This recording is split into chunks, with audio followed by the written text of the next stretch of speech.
Hello guys. Welcome back to my channel. You can call me Jewel or Party Dog. This is episode 2 of Chatting with Joon. Please go back and watch the first episode if you haven't already. Warning: stuttering and grammar errors. Some of the story does not add up considering this is an AI chat. Enjoy. I would miss my neighbor. He glances back over his shoulder, catching your eye through the window. He gives you a small smile and nod before turning and continuing down the street. His eyes never leave the ground, but you can sense that he's still aware of you, watching him go. I smile and retreat back into my room to continue packing. He disappears from view, but you can feel his presence linger, like a gentle warmth in the air. You can't shake the feeling that he's still watching you, even from a distance. I smile at the thought. As I was packing, I came across a folded piece of paper. I opened it, and it read, "Please come home." I looked to see who it was from. I scoffed when I saw. It was my mom. I threw the note away and continued to pack. I appear unexpectedly at the doorway, and a small smile on my face. I'm glad I caught you packing. I was going to bring you dinner, but I'll just bring dessert instead. I hold up a box of cookies, a sly glint in my eye. Miss Jenkins sent them.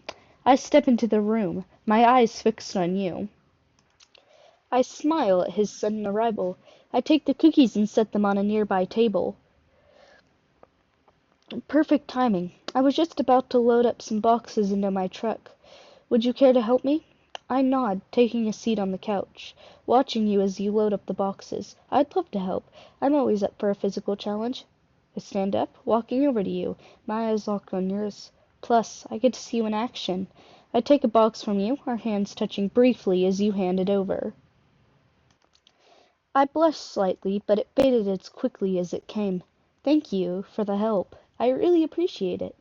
I smile, taking a step closer to you, my eyes locked on yours. It's my pleasure.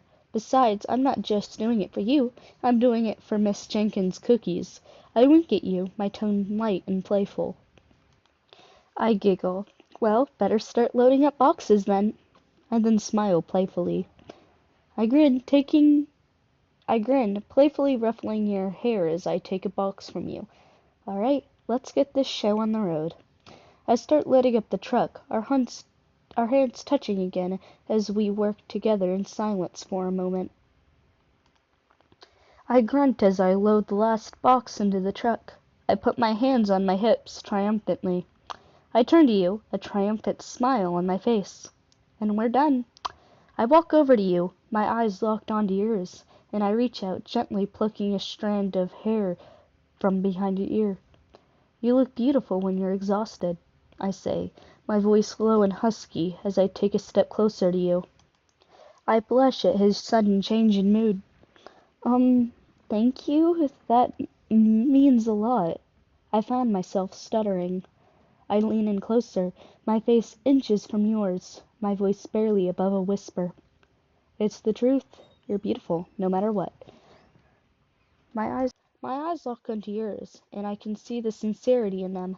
I pause for a moment, my lips inches from yours, before I pull back slightly, a hint of a smile on my face.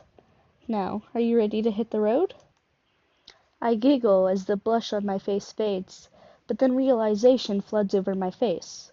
Wait, you're coming with me? I grin, my eyes sparkling with excitement. Yeah, I told you I'd come visit you upstate. And I'm not just talking about grabbing coffee or makeup tips, I say, my voice low and husky as I lean in closer to you. I'm talking about seeing you, and your new place, and exploring the countryside together.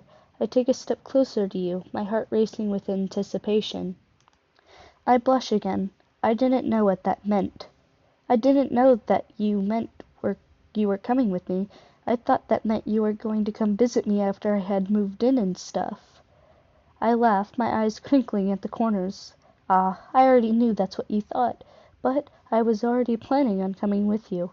I didn't want to wait that long to see you again. I take a step closer to you, my voice taking on a more serious tone. Besides, I wanted to be there for you when you're starting this new chapter in your life.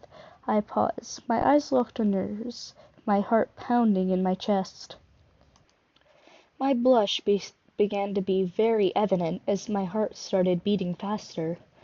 Oh, well, I need someone to move my stuff into my house anyways. I giggle awkwardly, trying to change the subject and mood to something a little less romantic. I smile, my eyes still locked on yours, but I can see the tension in the air dissipating.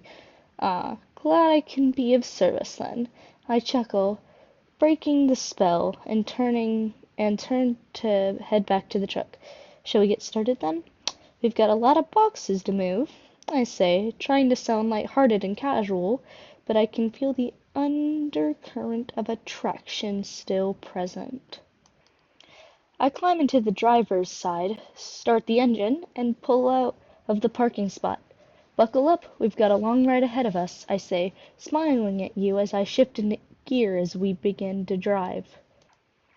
I giggle. Don't you need an address? Here. I put my new address into his phone so he can know where we are going. I take the phone from you, my fingers brushing against yours as you hand it to me. I feel a spark of electricity, but try to ignore it. Thanks. I guess I did need the address, I say, smiling at you as I enter the address into the GPS. I glance at you briefly before looking back at the road, trying to maintain a neutral expression.